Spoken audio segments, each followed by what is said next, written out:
I thought running would save me. But every time I turned a corner, her smirk was already there, waiting. It's strange, how silence can scream louder than sirens. The city lights blurred past me that night, the echo of my own footsteps chasing me down alleys I used to walk with her. I wasn't running from a killer. No, she was much worse. She was patient. Strategic. And she knew every version of me I ever tried to hide. Victoria Hale, my sister's best friend, the woman who built empires and burned bridges without blinking. She once told me she admired my honesty. Now, I think she just wanted to learn how to weaponize it. Every message I deleted, every door I locked, she already had the keys. You don't escape someone who owns the city, and your sister. I've always been the kind of man who keeps his head down and his promises kept. Growing up, it was just Lena and me against the world. She was the dreamer, I was the realist.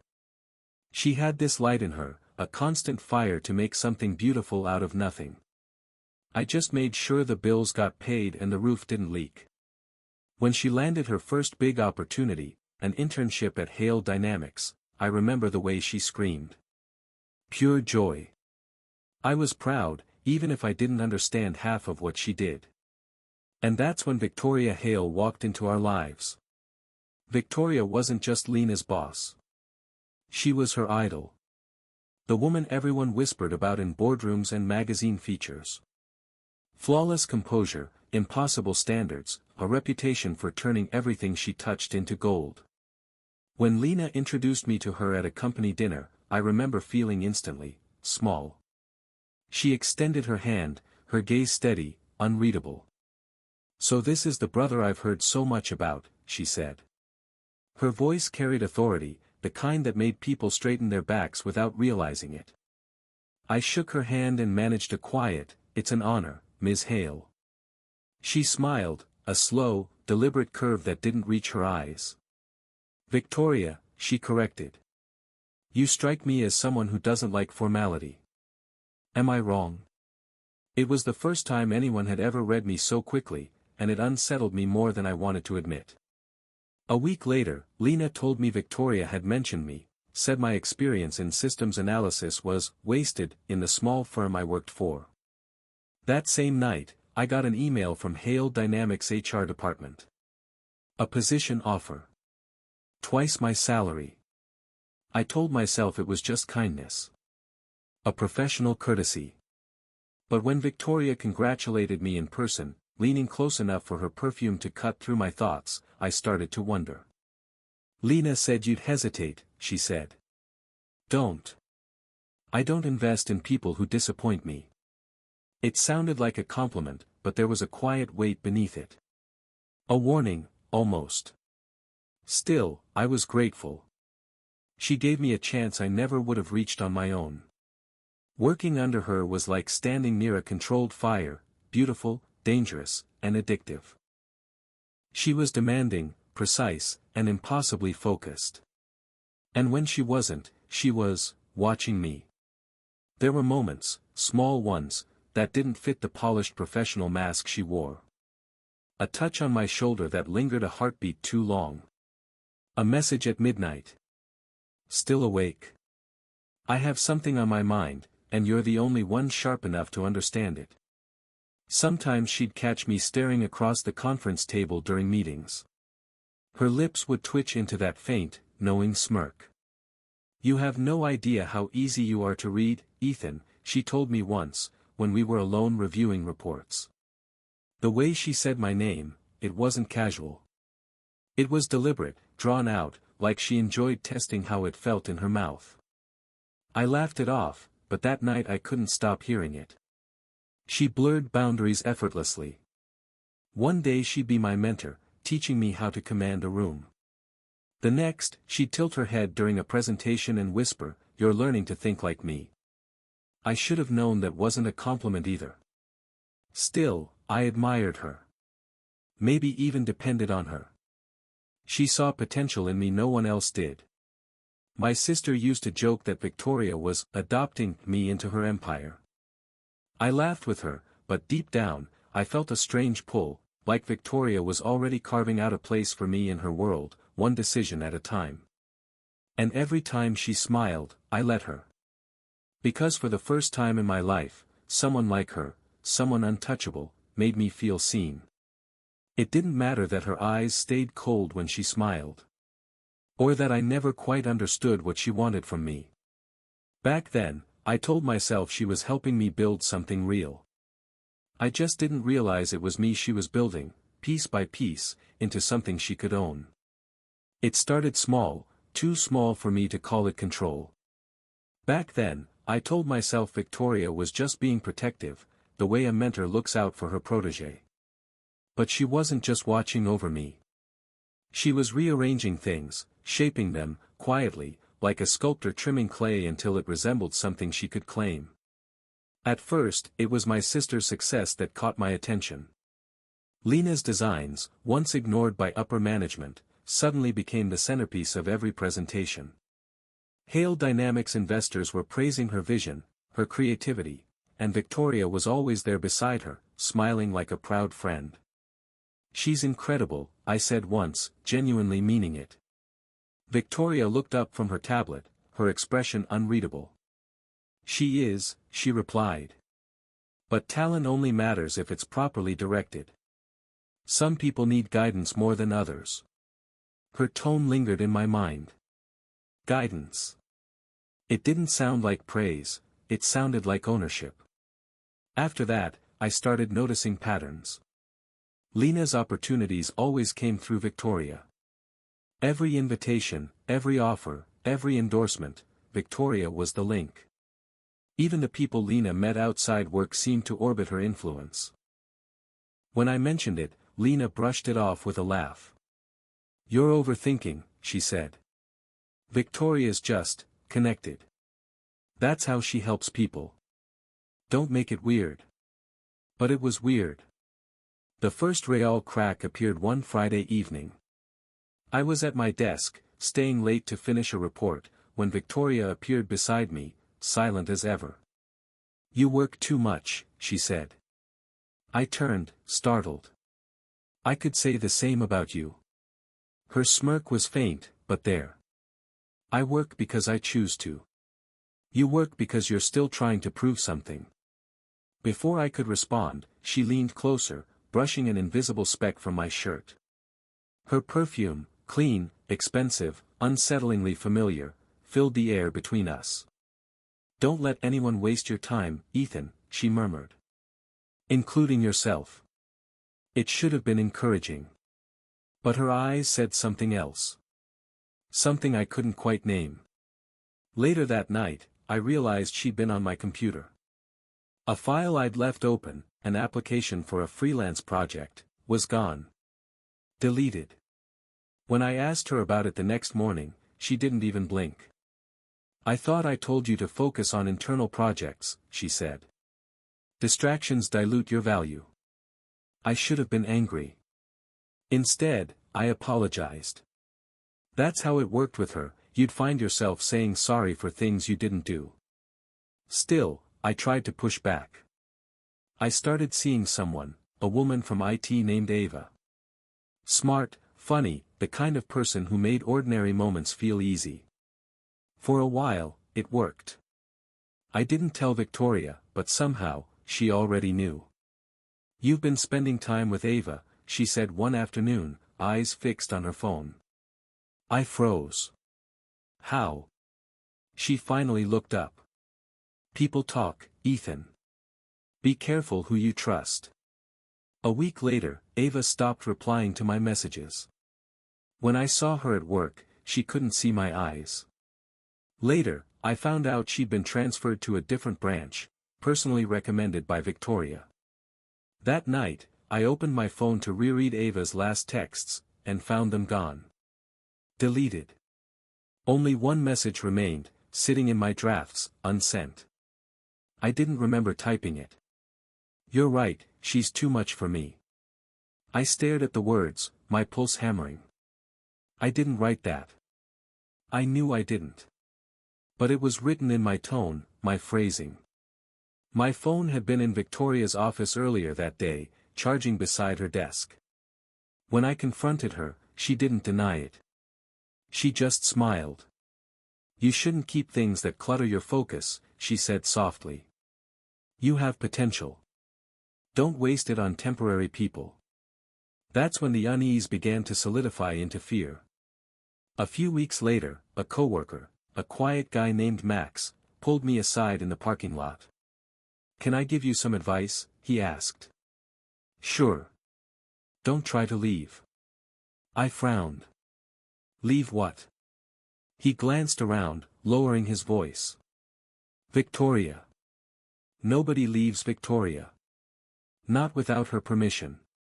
I laughed at first, but Max didn't. His expression was hollow, almost haunted. Then he just walked away, as if he'd already said too much. From that moment, I started watching her the way she'd been watching me. I saw how everyone moved when she entered a room, the way conversations stopped, how eyes followed her, waiting for her approval.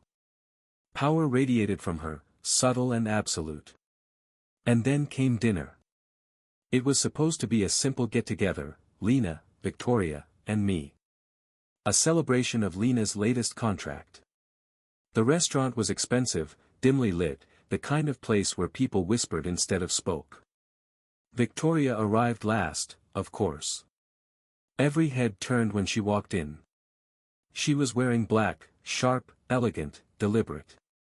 "Congratulations, Lena," she said as she sat down, her voice honeyed but cool. "You've outdone yourself again." Lena glowed under her praise. I smiled, but my focus stayed on Victoria. The way she placed her phone face down on the table. The way she met my eyes across the candlelight, like she was reading a secret I didn't know I had. Halfway through dinner, Lena excused herself to take a call. That's when Victoria leaned slightly forward, resting her elbow on the table. "You look tense tonight," she said. "I'm fine," I lied. Her hand brushed mine under the table. Not accidental, slow, deliberate. Her thumb grazed the inside of my wrist, her gaze never leaving mine. "You're shaking," she whispered. "You should learn to hide that better." My breath caught. "Victoria, what are you doing?" She tilted her head, amused. "Relax. It's just dinner." But her hand stayed there. When Lena returned, she didn't notice the tension thickening between us. Victoria withdrew her hand casually, turning back to my sister with that perfect, polished smile. By the time dessert arrived, I could barely taste anything. I kept replaying the moment in my head, the way her skin felt against mine, the calm in her eyes, the certainty that she knew I wouldn't stop her. After dinner, as we stood by the valet stand, she leaned close to my ear and said quietly, "You should really stop running from what's inevitable." I turned to face her, but she was already walking away, her heels clicking like clockwork against the marble floor. Lena smiled as she watched her leave. "She's amazing, isn't she?" I forced a nod. "Yeah," I said softly. "Amazing." But the word tasted wrong. That night, I lay awake, staring at the ceiling, feeling the ghost of her touch on my wrist. Every text from her felt heavier now, like a command disguised as kindness. Every favor she'd done for me, every door she'd opened, suddenly felt like a lock. I didn't know if she was protecting me, or owning me. And for the first time, I realized I might already know the answer. I used to believe that hard work spoke for itself, that if you kept your head down and did the right things, the world would meet you halfway. But the world I lived in now had Victoria Hale at its center, and she didn't believe in halves. She believed in ownership. It started with a stray email. I was searching through my old inbox one night, trying to find a contact from a firm I'd applied to months before Hale Dynamics hired me. I wanted to see what my life might have been if I'd never met her. The thread popped up, an interview confirmation I never saw. Then another. And another. Each had the same pattern, professional replies from recruiters I'd sent resumes to, followed by a final message from my own account, thanking them for their time and saying I'd accepted another offer. Sent at times I couldn't have written them. The dates lined up perfectly, with the week Victoria first invited me to lunch. I scrolled through them again, heart pounding. The tone was precise, polite, eerily like my own. Whoever wrote them knew exactly how I phrased things. And there it was, in the signature line. A small detail I'd only added to my work email once I joined Hale Dynamics. That's when I understood. She hadn't given me a lifeline. She'd cut off every other one until I had no choice but to take hers. The next day, I confronted Lena. I didn't know what I wanted, maybe just for her to tell me I was wrong. She looked shocked at first, then uneasy. "Ethan, you're misunderstanding. Victoria told me those companies weren't the right fit for you. She said she'd looked into them, none had stability. She was just protecting you." "Protecting me?" I laughed, but it sounded hollow. "From what, Lena? From making my own choices?" Her shoulders tensed. "She's done more for us than anyone else. Maybe don't bite the hand that's feeding me." I finished. "Yeah, that's exactly what she wants you to say." Lena's eyes darted away. "You're stressed.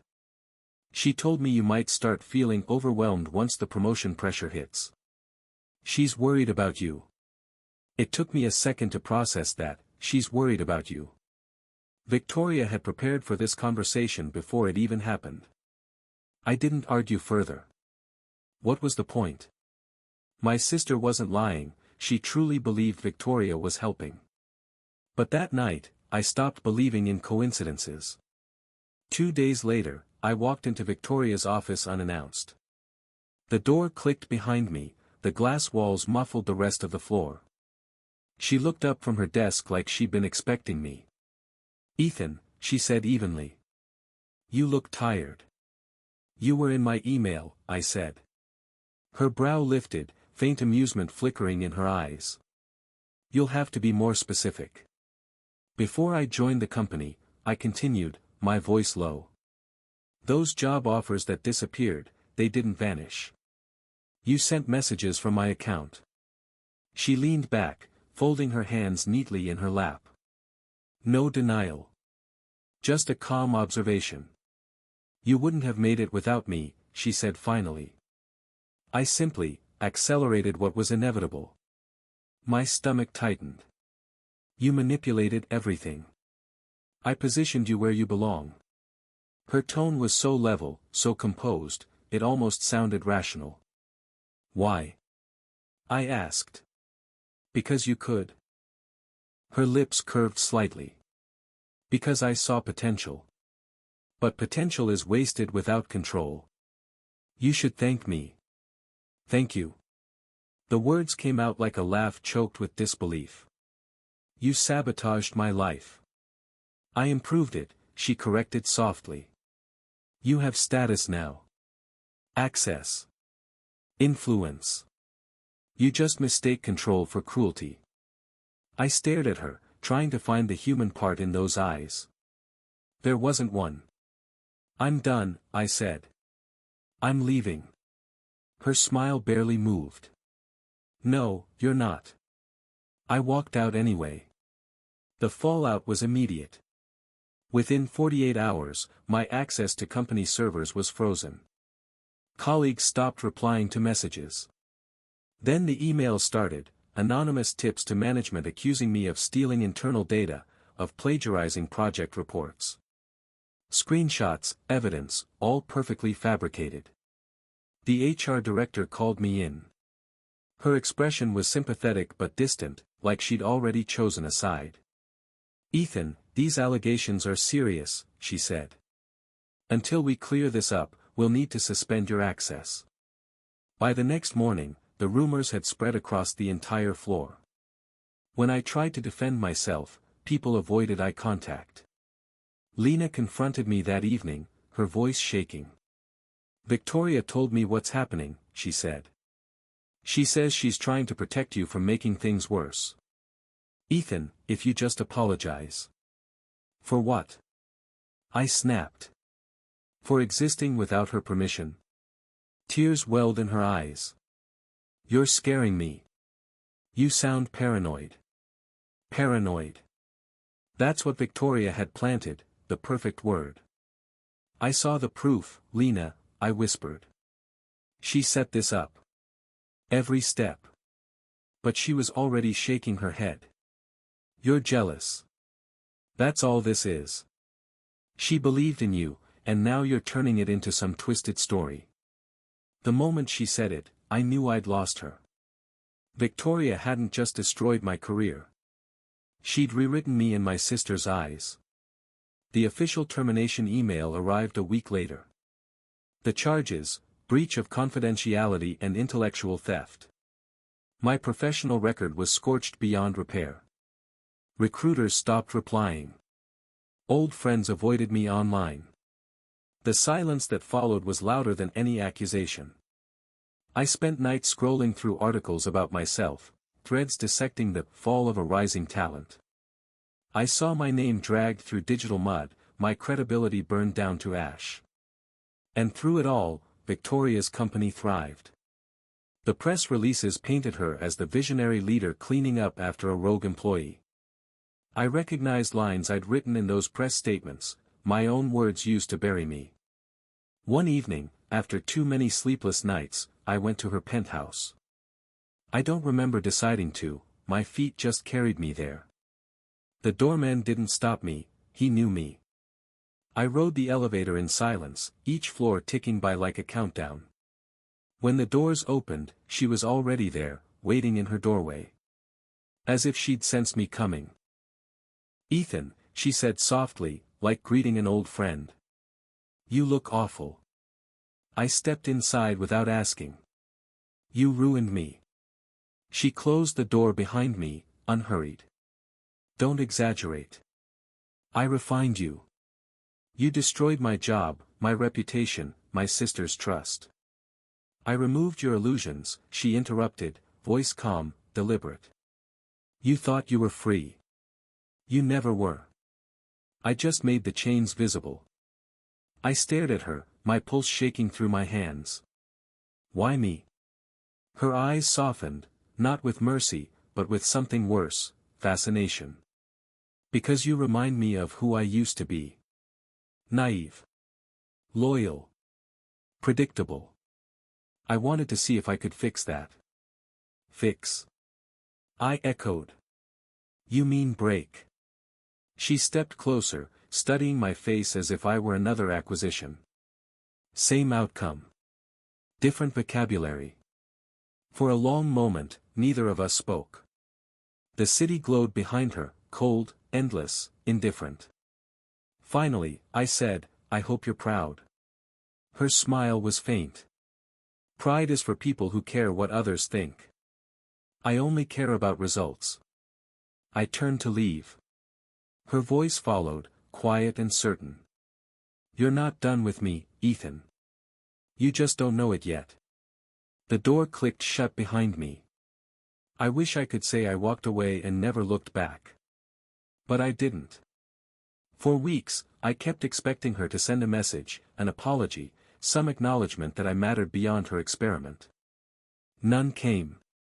Instead, I watched from a distance as she absorbed every hit I thought might hurt her and turned it into momentum. She gave interviews about resilience and leadership, quoted phrases I'd once told her in private. She didn't erase me, she repurposed me.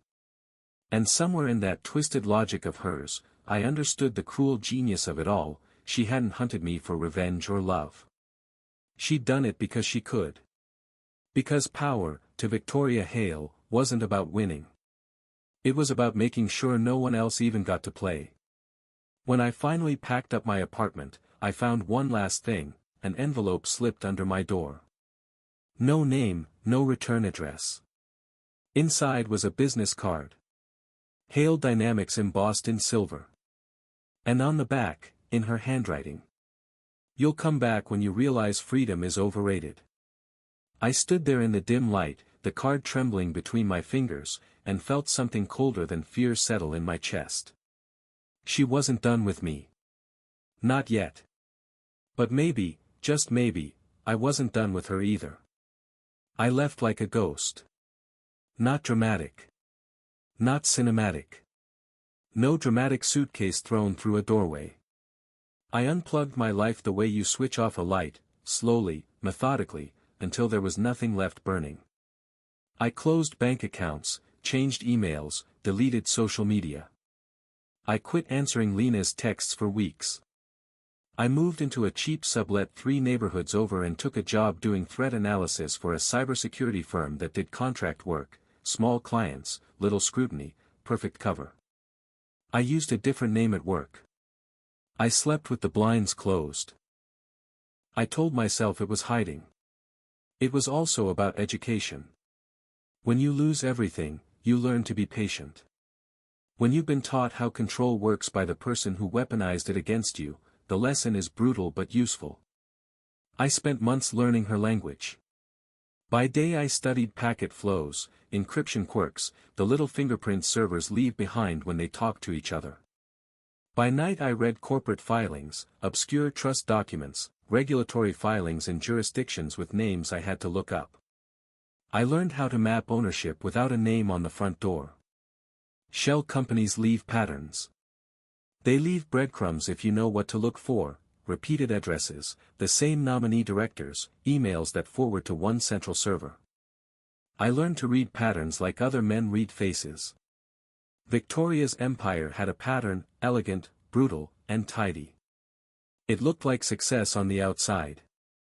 On the inside it was a lattice of holding companies and investment vehicles, some legitimate, others designed to move money around without anyone ever asking too many questions. There were backdoor accounts. There were meetings that never made minutes. There were small transfers, cleaned, disguised, laundered through consultancy invoices that read like poetry to accountants and like prisons to victims. I found it all the way you find a buried thing, with patience and the right tools. I found the shell companies set up in names that meant nothing. I found emails quickly rerouted through servers in jurisdictions where subpoenas took years. I found a ledger of payments, tiny, consistent, lined up like teeth. Some of the money went to people who'd formerly been critics of Victoria. Some paid for research firms that published glowing reports when a stock dipped. And under it all, a pattern of insider trading time to corporate announcements no one expected. It wasn't the kind of thing a prosecutor could print and pin on a courtroom wall without 1,000 small, painful confirmations. It was the kind of thing I could whisper into the right ears. She taught me how control feels. Now she'll learn what it costs. I wrote that line down one night and underlined it. It felt satisfying. It also felt childish.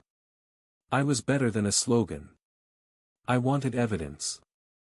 I wanted collapse measured in transactions, not in bravado. So I built scaffolding. First, I started feeding. Small leaks. A plausible tip to a rival CEO who'd lost a board seat to Victoria's maneuvering. An anonymous email to a journalist who liked big takedowns. A carefully fabricated audit note slipped to a minor regulatory official in a country where Victoria had a thin presence. Nothing incriminating at first. Just doubts. Ripples. People panic faster than they plan. A hedge fund that smelled blood ran its analysts closer. The journalist dug. The rival CEO hired extra counsel. The regulatory official filed a query that rippled up the chain. My work had to be invisible. I never used my home network. I never accessed anything directly tied to Victoria's public servers. I created intermediaries, burner accounts, throwaway machines in other countries. I obfuscated like I was building a forensic sculpture.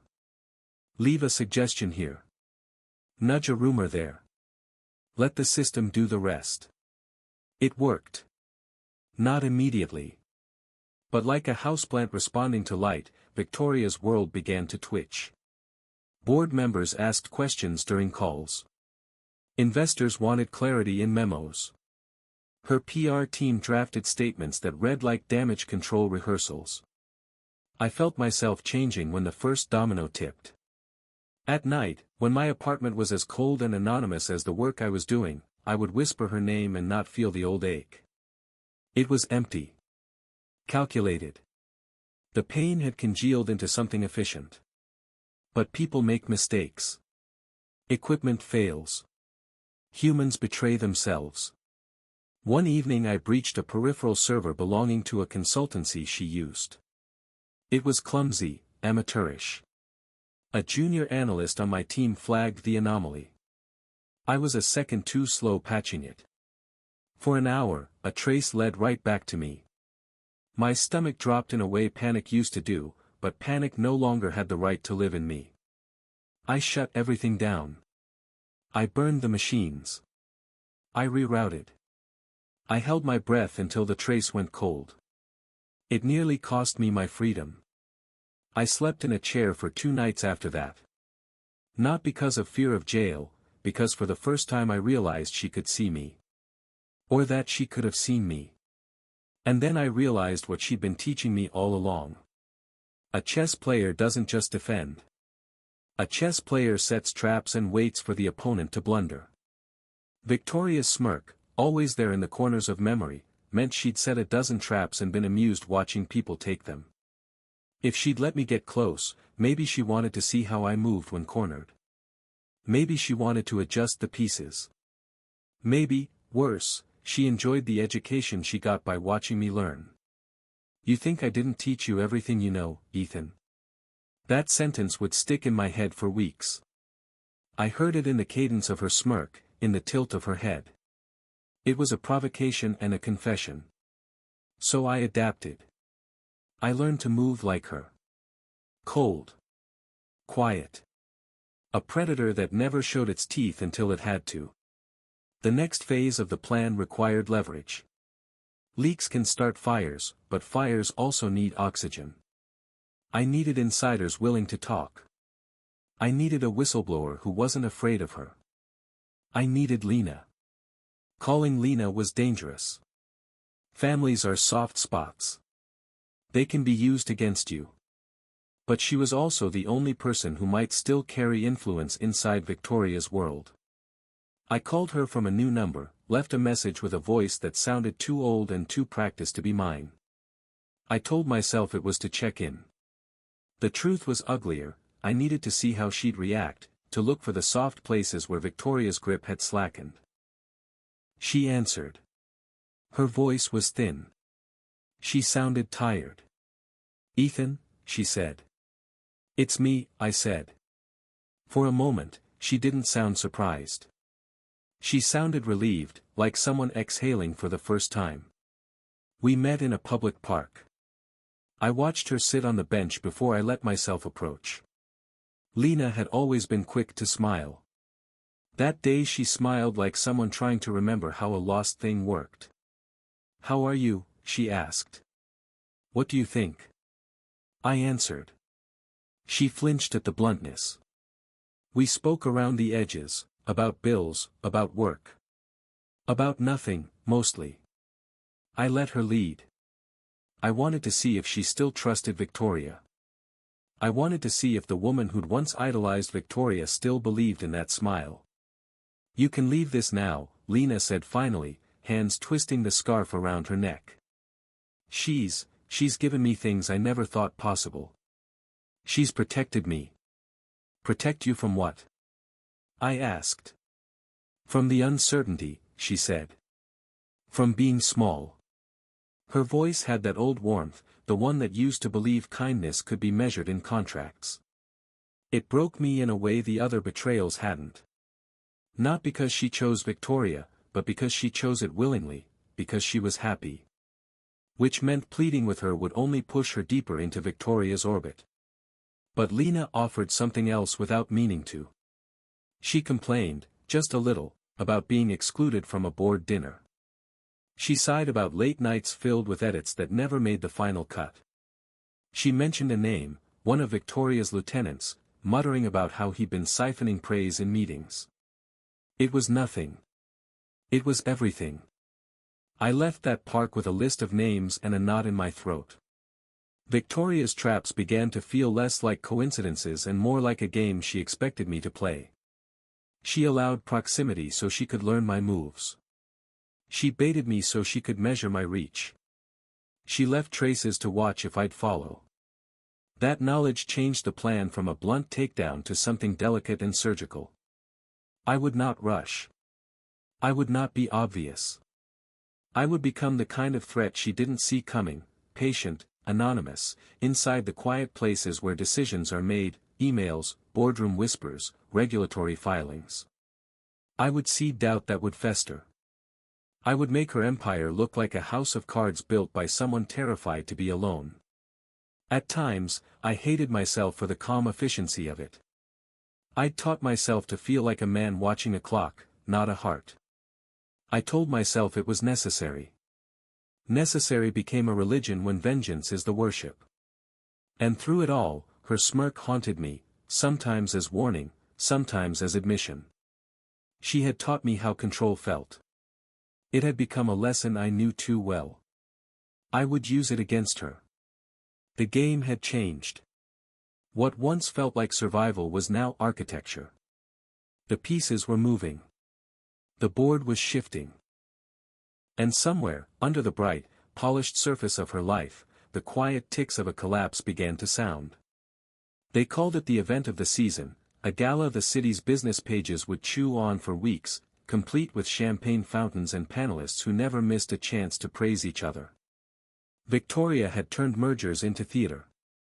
This one was her masterpiece, a merger with a tech titan, a trophy acquisition that would cement her name on the skyline for a generation. I could have watched it on the news. I could have stayed invisible and let the slow red-eyed engineer do its work. But I wanted that moment, sharp and public, when everything she hid would be forced into light and the people who cheered her would see the scaffolding beneath. I dressed in someone else's face. It's incredible how a haircut, a cheap suit, and a new name at the coat check can bend a room's assumptions. I learned to move like a man who belonged, shoulders back, expression practiced, a laugh ready like a metronome. I rented a tux, left my jacket at the valet, and walked through the revolving doors as if I'd always been part of that world. The room smelled like nerves and expensive perfume. Chandeliers caught the light and fractured it into 1,000 little lies. Cameras clustered by the stage. Investors sipped their bubbly and nodded at sound bites. Victoria floated through the crowd in her element, handshakes measured, smiles calibrated. Seeing her there, polished and untouchable in front of 100 cameras, brought a quiet clarity. I'd come to dismantle a god in front of her congregation. Timing would be everything. I'd spent months planting seeds, intelligence threads that made the right people look in the right directions. Tonight, I had a direct line to a journalist who owed me a favor and a proxy server that would broadcast everything I had collected across the gala's AV system at the precise moment the merger announcement reached its crescendo. The stage was a cathedral. Victoria would stand there, headlined, breathing the air of victory she'd manufactured. The auditorium dimmed as the host introduced her. Cameras swung. My hands were steady.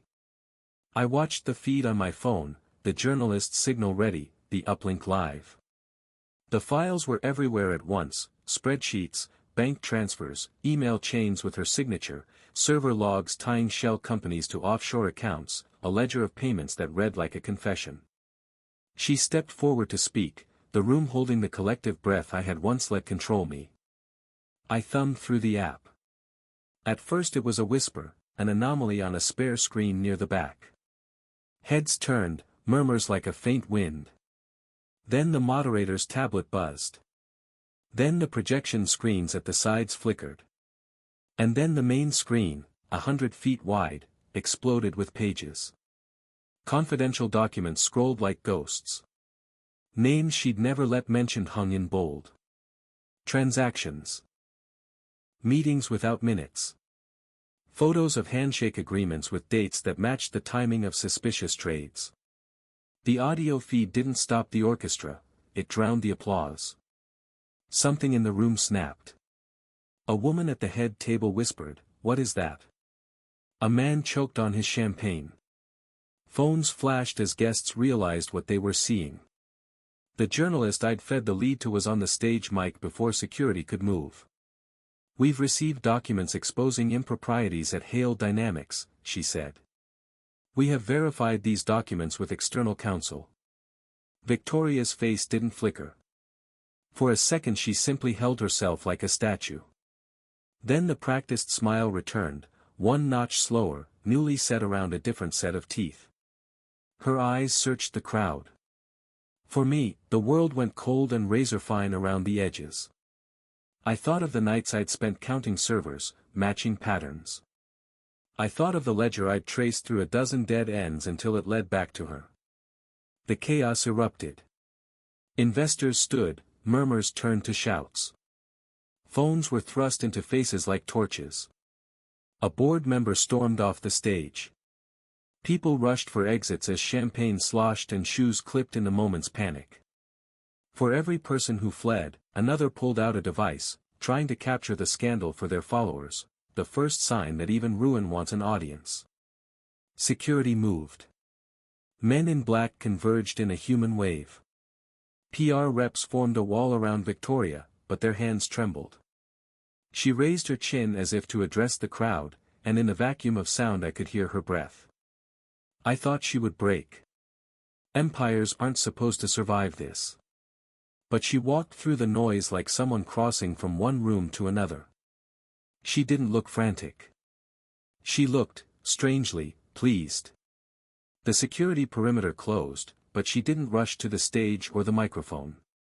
Instead, she stepped down into the crowd with a grace that made people step aside.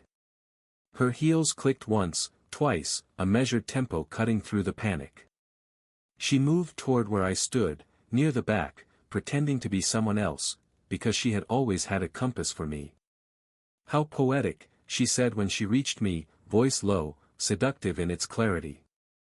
The world narrowed to the space between us, a heartbeat stretched. "You showed up for the finale." I had imagined this moment a dozen ways. I had imagined the rage, the speeches, the fury. What I hadn't imagined was how small her presence would make all of it feel. She stood there with that same smirk, as if she'd predicted the storm and then ordered dessert. "You did this," she said. "You taught me the language," I answered. She laughed, soft, near symphonic. "Even now," she whispered, leaning close enough that I could smell the expensive cold on her skin, "you did all this for me. You just can't let me go." Something in me recoiled and, at the same time, recognized the truth in the accusation. She had been the architect. She had been the template. My revenge had become an echo of her methods. Her smirk had always been less a sneer than a challenge, "Make me feel something I haven't already felt." The realization was a clean, unpleasant slice. "Maybe I can't," I said, because the voice in my head had already turned the confession into strategy. "But I can end this." Her eyes did something then, something almost like curiosity. "End me?" she asked. "You think the city will let you end me?" "People will see," I said. "They'll see what you did. And then?" She tilted her head. "Do you want their pity? Their ruin? The headlines? Or do you want something deeper? Correction. Ownership recalibrated?" Behind her, law enforcement had arrived in force, uniforms and plainclothes converging like tide lines. Someone had made the call, or someone had followed the document trail I'd nudged into motion. The cameras were hungrier than ever, broadcasting the scene for a hungry, voyeuristic world. Several officers moved toward Victoria, not with brutality but with the procedural efficiency trained into their movements. She didn't flinch. She didn't resist. When a hand reached for her arm, she allowed it, a slow, almost choreographed surrender. They read her rights. Her expression never changed, the smirk softened into what looked, disturbingly, like affection. As they guided her away, secure but not bound, she turned her head toward me. The security shuffle made her close enough to whisper again, this time so that only I could hear. "You'll miss me, Ethan," she said. "You'll see." I always said you were easy to read. Now you'll see everything you wrote yourself into.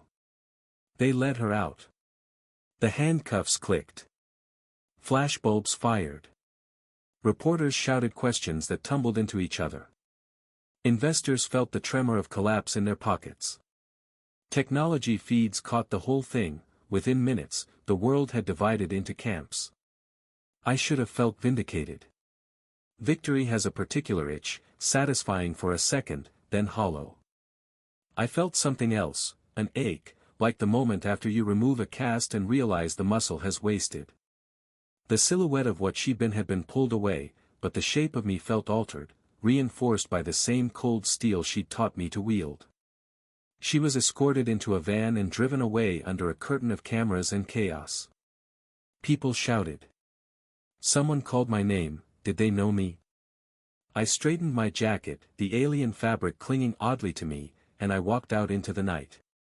Outside, rain had started, soft, careless. It washed the glitter from the sidewalks, turned confetti into a soggy color.